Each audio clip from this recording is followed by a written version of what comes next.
Президент Садыр Жапаров кабар маалымат агенттигине Кумтор жана Кемпирабадтын айланасындагы акыркы окуяларга байланыштуу чакан маек курду. Саламатсызбы, урматтуу Садыр Нуркожоевич? Саламатчылык. Кумтордун ишмердүүлүгүн текшерүү үчүн депутаттык комиссия түзүлдү. Бул комиссия сиздин демилге менен түзүлдү деген кептер тарап жатат. Эмне үчүн демилге көтөрдүңүз? Ооба, депутаттык комиссия түзүлдү. Айрым ою бузук жарандар. Бир депутатыбыз шек санап, Жапаровдор алтын уурдап жатат. 19 тонна алтын жоголуптур деп жала жабууга аракеттерди кыла башташканда өзүм демилге көтөрүп, депутаттардан турган комиссия түзгүлө деп эл өкүлдөрүнөн сурандым. Комиссиянын курамына жарандык коомдун өкүлдөрүн да кошуп алгыла дедим. Комиссиянын төрагасы кылып, Мадумаровду шайлап берсеңер дедим эле. Тилекке каршы макул болбой койгонбу Айтор Исхак Масалиев комиссиянын төрагасы болуптур. Мейли, кимиси болсо да Кумторго барышсын, ийне жибине чейин текшерип келишсин, анан элге жарыя кылышсын. Канча алтын казылыптыр, кайда сатылыптыр, канчасы улуттук банкта сакталуу экен, уурдалыптырбы же уурдалбаптырбы, баарын айтып беришсин. Кыргызстандын тарыхында чогулбаган көлөмдөгү алтын бүгүнкү күндө чогулуп, улуттук банкта сакталып турат. Өз көздөрү менен көрүп келишсин. Биз Кумторду кайтарып алган күнү эле тааныш билиштерибиз жумушка киргизип койсоңор деп эшик кага башташты. Мен бардык туугандарымды чогултуп алып, Кумторго жолобогула, бир дагы кишини жумушка киргизбегиле.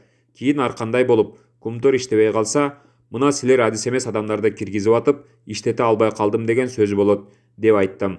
Жоопкерчилик Теңиз мырзанын өзүндө болсун. Бошогон орундар болсо, өзү кызматка алып, өзү жооп берсин деп Теңиз мырзанын өзүнө толук кандуу укук бергем. 1 килограмм эт, 1 килограмм картошка дагы сатпагыла, кыскасы жакындашпагыла дегем. Ошол күндөн ушул күнгө чейин бир дагы жакын тууганым Кумтор менен иш кылбайт. Теңиз бөлтүрүккө биринчи күндөн баштап какшап айтып келдим. Теңиз мырза, мындан ары сиз чет мамлекеттерде жеке менчик ишкананы башкарып жүргөндөй башкарбаңыз. Кумтор мамлекеттик ишкана болот. Каражаттарды оңго солго чачпаңыз. Мамлекеттин укуругу узун. 1 сомдун да артынан издеп табат. Буга чейин Кумтордон жеп келгендердин оозун тигиңиз. Өзүңүз да уурдабаңыз. Таза иштеңиз деп Кумтордон бир тыйынына да аралашкан жокмун. Ошондон баштап эле таза иштеп атам деп бизди ынандырып келген. Биз болсо Кумтор Кыргызстанга толук кандуу өткөнгө чейин ызы-чуу кылбай туралы деп текшерүү жибербей турдук.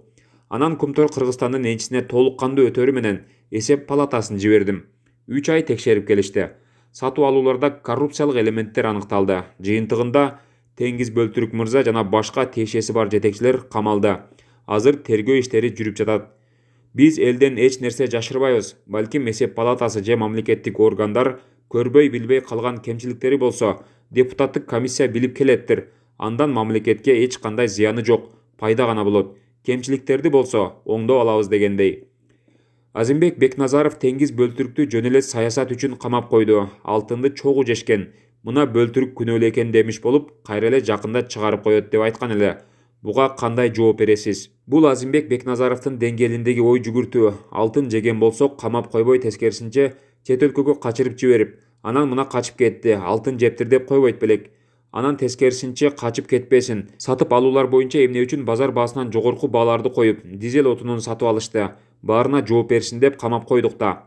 Башкы прокуратура, Улуттук коопсуздук мамлекеттик комитети, Ички иштер министрлиги тарабынан жалпы 15 тергөөчүдөн турган топ түзүлгөн. Азыр тергөө амалдары жүрүп, бардык маселелер боюнча текшерип жатышат. Тергөө иштери бүтсүн, канча чыгым алып келишкени аныкталсын. Чыгымдарды ордуна койсун. Бизде принцип ушундай, себеби ал элдин байлыгы да.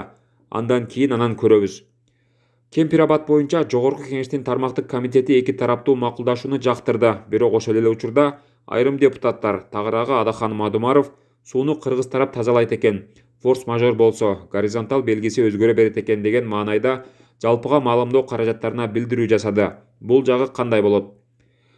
Мадумаров өмүр бою парламенттен чыкпай олтура берип теоретик болуп калган. Практикалык иш жасап көргөн эмес. Ошол үчүн практика жүзүндө кандай иштер болуп каларын билбейт. Бул жердеги форс-мажор деген сөз боюнча өткөндө ушул жылдын жаз айында нөшөрлөп жааган жамгырда Сузак районунда канча деген биздин айылдарыбызды сел алып кетти. Ошол күнү биз өзбек тарапка чыгып, сууну жаба тургула деп жаптырдык. Албетте сууну жапканда горизонт бир аз көтөрүлөт. Көп болсо 20-30 сантиметрге көтөрүлөт. Эгерде жаппаганда андан да көп айылдарыбызды сел агызып кетет эле. Жаан токтогондон кийин кайра ачтырдык. Мына ушундай учурларды форс-мажор деп коет.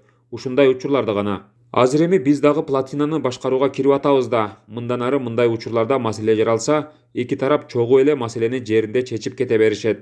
Суу азайышы мүмкүн, бирок 900дөн өйдө көтөрүлбөйт. Ал эми сууну биз тазалап берет экенбиз дегени акылга сыйбайт.